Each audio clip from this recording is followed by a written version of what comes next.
আসসালামু আলাইকুম। সব কিতা বালা আছেন নিয়ত, তো আমিও বালা আছি। আজকে কিতা কিতা রান্দিলাম দেখিলাম জরা কষ্ট করিয়া। প্রথমে রান্দিম লতা। আমরা সিলেটির একটা কইনানি লতা দিয়ে ফতা খাইমু। এখন কিন্তু রমজান মাস নাই, তাই লতা দিয়ে ফতা খাইলাম না, এটা দুপুরবেলা খাইমু। তাই লতা দিয়া দুপুরবেলা খাইমু। লতা আজকে শুটকি দিয়ে রান্তাম নাই, শুটকি আসলো না গড়। আর থাকলে অবশ্য শুটকি দিয়া লতা খাইলাম, মানে আমরা সিলেটিরা তো শুটকি আর লতা ছাড়া কোনটা বুঝিও না।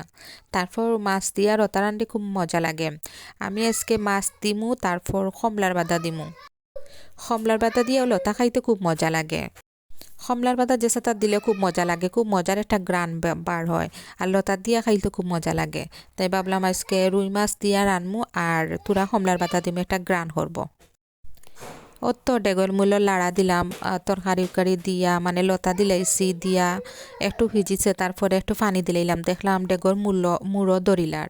তাই একটু পানি দিলাম যাতে আলুগুলো সিদ্ধ হয়ে যায়। আর ওই ধোকা একটু হচ্ছে জাতীয় রান্না শীতর সময়। ফুলকপি আলু আর টমেটো ইটা পছন্দ করে না এমন মানুষ পাওয়া যাইতো না। আর আমরা তো হইছে যারা রান্না বাড়া করি তারা বড় বড় ডেক দিয়া ইতা তরকারি রান্ধিয়া থইমু। ফুলকপি আলু আর টমেটো আর লগে আর পছন্দ মতো মাছ থাকলো, আমারই তো বেশিরভাগ রুই মাছ দিয়েও রান্ধি, ভালো লাগে অবশ্যই।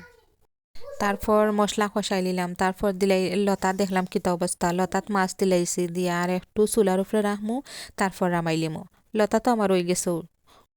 আর এবার দিয়ে আরবার লাড়া সারা স্টার্ট করে দিলাম, মানে এক কড়াই হয়ে গেছে, কইলাম না নিতা বড় বড় ডেক দিয়ে রান্ধি এত হই আমরা।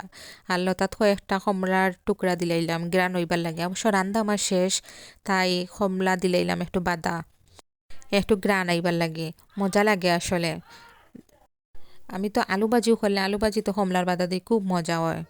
এই তো কামার লতা রান্ধা শেষ, খুব মজার একটা গ্রান বার হইছে।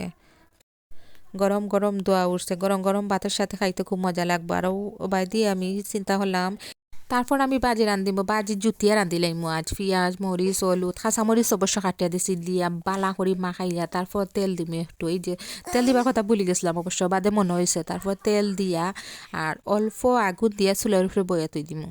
আস্তে আস্তে ওইব, যত সময় লাগে, নো টেনশন। ইলা জুতিয়া আমরা সিলেটিরা বাজি রানলে খুব মজা হয়। আর অনেক সিলেটি আছে এরকম বাজি ছাড়া খাইনো না। আমার কাছে তো খুব ভালো লাগে এরকম বাজি রান দিলে। তারপর তো চুলার উপরে দিয়া গুড়িয়া দিলাইলাম। আর তারপরও কবির মাঝে একটু পানি দিয়া আর তারপরে মাছ ভাজা আসলো, মাছ ভাজা দিলাইলাম। এখন আর একটু চুলার উপরে রাখমু, রাখিয়া তারপর একটু ডুলা পাতা দিয়া লামাইলিম। তারপরে একটু ডুলা পাতাও দিলাইলাম। এই রান্নাটা আমার শেষ হয়ে গেছে, ডুলা পাতা দিয়া তারপরে একটু লাড়িয়া তো নামাইলছি। গরম গরম দোয়া উঠে উড়ের। তারপর হইলাম একটু মাংস রান্ধি, তারপরে একটু গরু মাংস রান্ধিলাম।